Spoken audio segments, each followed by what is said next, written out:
আজকে বাগধারা থেকে কিছু প্রশ্ন পড়ব যেগুলো বিগত পরীক্ষায় এসেছে। আর আগ্রম বাগ্রম এটার অর্থ হচ্ছে অর্থহীন কথা, আগ্রম বাগ্রম কথা বলা। এরপর হচ্ছে আক্কেল সেলামি। আক্কেল সেলামি মানে হচ্ছে নির্বুদ্ধিতার দণ্ড। সেলামি মানে হচ্ছে ধরেন দণ্ড দেওয়া, আর আক্কেল মানে হচ্ছে নির্বুদ্ধিতা, মানে বলে না যে আক্কেল নাই তোমার, মানে বুদ্ধি নাই। আকাশ ভেঙে পড়া। আকাশ ভেঙে পড়া মানে হঠাৎ বিপদ আসা, মানে হয় না যে মাথায় আকাশ ভেঙে পড়েছে। আকাশ পাতাল মানে হচ্ছে প্রচুর ব্যবধান, দেখে না কোথায় আকাশ আর কোথায় পাতাল। সো আমরা কাঠের ঢেঁকি। আমরা কাঠের ঢেঁকি মানে একদমই বোঝাই যাচ্ছে যে ঢেঁকি মানে তাকে দিয়ে কোনো কাজ হয় না। সো অপদার্থ। কুঁড়ে স্বভাব মানে 18 মাসে বছর। কুঁড়ে স্বভাব মানে কি, যে সে খুব আলসেমি করে কাজ করে। সো তার কি 12 মাসে বছর না হয়ে তার 18 মাসে বছর হয়। উড়ে এসে জুড়ে বসা মানে হচ্ছে যার কোনো অধিকার নাই কিন্তু হঠাৎ করে এসে কি করা, অনধিকার চর্চা করা। উত্তম মধ্যম মানে আমরা বুঝি তো প্রহার করা, মানে মারা আর কি। বলে না উত্তম মধ্যম দাও চোরটাকে।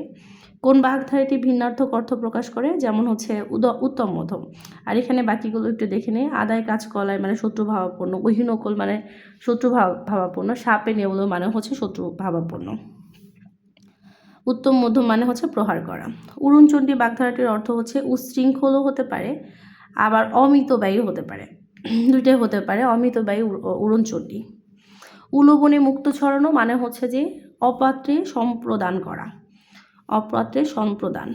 উজানের কই এটার অর্থ হচ্ছে সহজলভ্য, যেটা খুব সহজে পাওয়া যায় সেটাকে বলা হচ্ছে উজানের কই। উন পাজরে মানে হচ্ছে খুব বেশি দুর্বল। উন পাজরে অর্থ হচ্ছে দুর্বল। এটি একটু ভিন্ন ধর্মী। উন পাজরে মানে দুর্বল, পাজরের হাড় দুর্বল।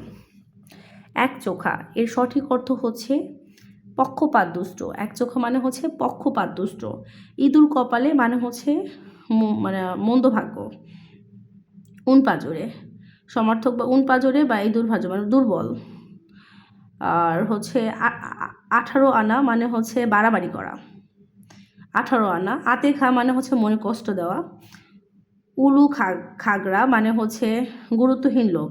উল খাগড়া মানে হচ্ছে গুরুত্বহীন লোক। এক চোখা মানে পক্ষপাত দুষ্ট। উল খাগড়া মানে হচ্ছে গুরুত্বহীন লোক। গুরুত্বহীন লোক উল খাগড়া। পক্ষপাত দুষ্ট। অন্ধি সন্ধি মানে হচ্ছে গোপন তথ্য। অন্ধি সন্ধি।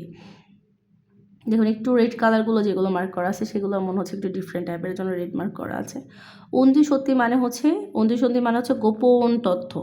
সন্ধি। অকা পাওয়া মানে মরে যাওয়া। কোন বাক্যের অর্থ মারা যাওয়া। অকা পাওয়া। খুব বিপদের অর্থ কি, অকুল পাথার। অকুল পাথার। বিধির বিড়ম্বনা মানে অদৃষ্টের পরিহাস। আটঘাট বাঁধা অর্থ হচ্ছে প্রস্তুতি নেওয়া, আটঘাট বেঁধে লাগা। যেমন আপনারা যদি চাকরি চান তাহলে আপনাদেরকে কিন্তু আটঘাট বেঁধে নামতে হবে। তো আতের টান। আতের টান মানে হচ্ছে নারীর টান। আত মানে হচ্ছে আমরা বুঝতে পারছি যে নারী, আমাদের নারীর যে টান সেটা। আর যেগুলো একটু ডিফারেন্ট ছিল এগুলো আবার একটু পড়ে নেব। অন্ধি সন্ধি মানে হচ্ছে গোপন তথ্য। অন্ধি সন্ধি মানে হচ্ছে গোপন তথ্য। উল খাগড়া মানে হচ্ছে গুরুত্বহীন লোক। উল খাগড়া। গুরুত্বহীন লোক, গোপন তথ্য হচ্ছে অন্ধি সন্ধি। এরপরে হচ্ছে আটঘাট মানে হচ্ছে প্রস্তুতি নেওয়া। বিধির বিড়ম্বনা মানে হচ্ছে অদৃষ্টের পরিহাস। উল খাগড়া মানে গুরুত্বহীন লোক। তারপরে ছিল 18 আনা মানে হচ্ছে বাড়াবাড়ি করা। এক চোখা মানে পক্ষপাত দুষ্ট। আমরা কাঠের ঢেঁকি মানে অপদার্থ।